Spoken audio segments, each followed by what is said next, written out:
ही हैं, हमारे साहित्य रत्न हैं। आपकी कई पुस्तकें आ चुकी हैं, हम उनको सुनते हैं। सचेत साहब। सर्वप्रथम मंच को नमन करता हूँ। उपस्थित सभी काव्य मनुष्यों को प्रणाम करता हूँ। मातृशक्ति को नमन करता हूँ और अपना काव्य पाठ प्रारंभ करता हूँ। मैं अपनी बात दोहे के माध्यम से प्रस्तुत करना चाहता हूँ। दो दोहे जी, स्वागत है। आशीर्वाद चाहूँगा कि घर के आंगन में उठी छत तक जब दीवार,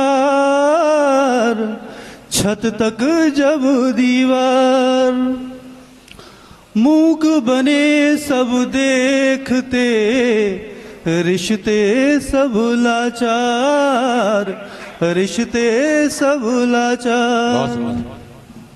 एक दोहा और कि अपना हम किस को कहें जी, अपना हम किस को कहें, जग है स्वप्न समान, जग है स्वप्न समान। समय पड़ा करने लगे अपने ही अपमान, अपने ही अपमान। बहुत बढ़िया, धन्यवाद। एक कविता में नारी के संबंध में सुनाना चाहता हूँ। हमारा देश, स्वागत है, स्वागत है। देखिए, अर्धनारीश्वर की जो कल्पना की गई है हमारे यहाँ, उससे संदेश जाता है कि स्त्री पुरुष को समान अधिकार मिलना चाहिए। पुराणों में वर्णित है, वेदों में वर्णित है, लेकिन हम समाज में देखते हैं स्त्री वर्षों से शोषित है, जंजीरों में जकड़ी हुई है। तो हमने उसको देवी तो बना दिया, लेकिन उसको मानवीय अधिकार न दे पाए। तो मैं कहता हूं, जो उसकी गाथा है पूरी संघर्ष की, तो वहां से मैं जोड़ता हूं कि नारी नर का आधा हिस्सा, नारी नर का आधा हिस्सा है जीवन का पूरा किस्सा। बहुत अच्छे संदीप जी, नारी क्या बात है। नर का आधा हिस्सा है जीवन का पूरा किस्सा। किस्सा किस चीज का है, वो किस्सा सुने कि किस्सा है संघर्षों का जी, किस्सा है उत्कर्षों का, बंधन से हर मुक्ति का, नारी की उर्वर शक्ति का। किस्सा है अधिकारों का, दबे छुपे उद्गारों का, शिक्षा से समृद्धि का, सम्मान की अभिवृद्धि का। ये किस्सा है बलिदानों का, उन्नति के पैमानों का, सदियों की जंजीरों का, सुसुप्त हुए जमीरों का। किस्सा अनुपम ममता का, पिछड़े समाज में समता का, दृष्टिकोण की लघुता का, विराट विश्व की प्रभुता का। किस्सा है ये मुक्ति का, नारी की सोई शक्ति का।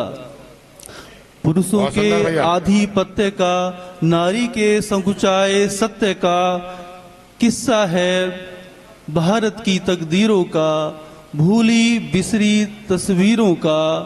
किस्सा अपने आन बान का, किस्सा अपने स्वाभिमान का। नारी नर का आधा हिस्सा, पर जीवन का पूरा किस्सा, पर जीवन का पूरा किस्सा। बहुत अच्छे, बहुत अच्छे। मैं समझता हूँ मेरे पास अभी समय है और मैं एक रचना और पढ़ सकता हूँ। एक छोटी सी हल्की सी रचना। गर्मी का मौसम चल रहा है, अक्सर हमारे घर में लाइट चली जाती है, तो क्या स्थिति होती है उसको कुछ वर्णित करने का प्रयास किया है। आपका आशीर्वाद चाहूंगा, मंच का आशीर्वाद चाहूंगा।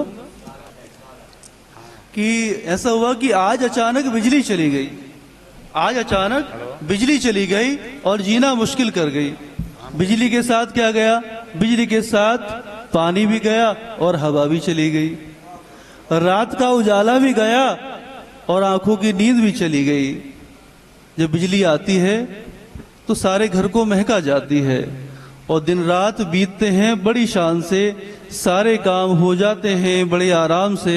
और अब जब चली गई है तो सारा सुख चैन ले गई और हर एक चीज की जद्दोजहद हो गई, क्योंकि बिजली चली गई।